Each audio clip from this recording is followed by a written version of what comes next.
Okay, I'll be showing you how to make coconut milk rice.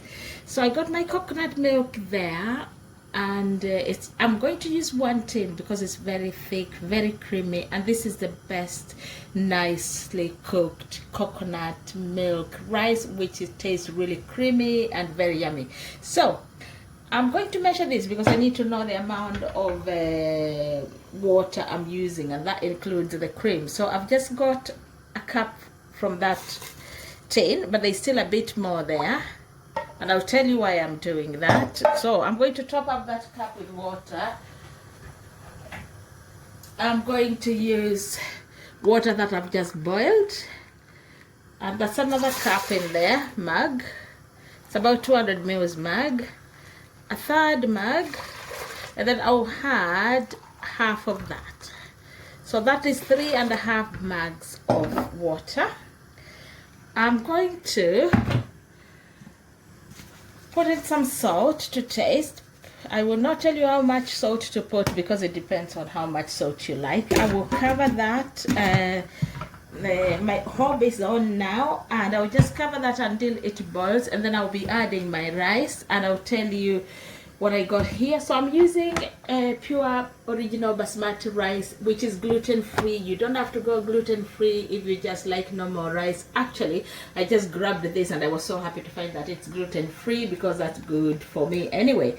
So what I got here is the rice from there. I've used this same mug which I've used to measure the water. I put 1.5 of that.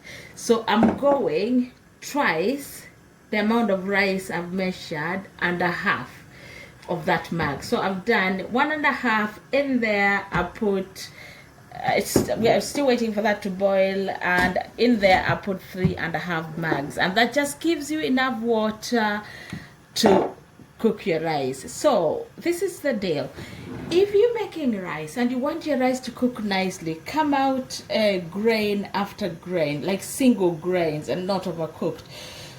Use the mug you've used for measuring your rice. Go 2 times that mug of the amount of rice you've measured, and just have had half of that, and your rice will be cooked and it won't be overcooked, and it's just going to be single grains. This rice has already been washed, so I'm just going to drain that water completely out now,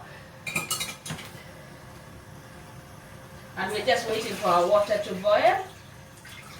So I'm just using a strainer to make sure I drain all that water out, the water I've used for washing. I've washed it about 3 times because I just wanted to get the excess starch out of it. My water is now boiling, so I'm just going to add my rice in there.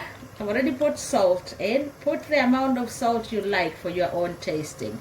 Too much salt is not good, so that's why I do not tell people how much salt to put in. So my rice goes in there. Just gonna get the rest of this rice out of the jug, and that's the balance gone in there. So what you do now, after putting your rice in, because you don't want it to clutter, you're just going to have to mix it like that, stir it.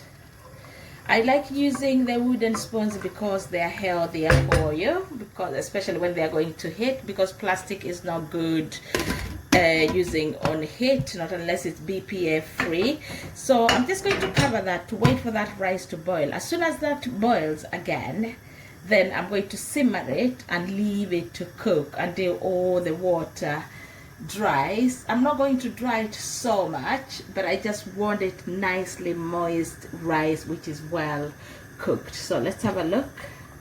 So that's boiling. I'm gonna stir it again. I'm also going to try and taste to make sure I got enough salt there before I simmer it.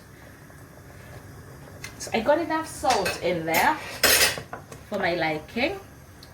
So I'm just gonna cover that again, and I'll simmer it to the lowest heat, and then I will show you what it looks like at the end. So this is our coconut milk cooked rice. It's creamy, it's tasty. and I've just tasted that, and the salt is enough, and it's just, look at the grains, look at that. And you just remember the kind of measurements we've used to be able to make rice that is not overcooked, and rice that is not too watery, and it's just beautiful. So there you go, have a go. And if you have any other ways of making coconut milk rice or any other ways of making tasty rice, just share on my video down below on comments. Please subscribe to my channel. If you like it, please give us thumbs up to support our channel. And if you have any other things you want me to try cooking with you, just tag me down below, and then we see how it goes. Thank you very much.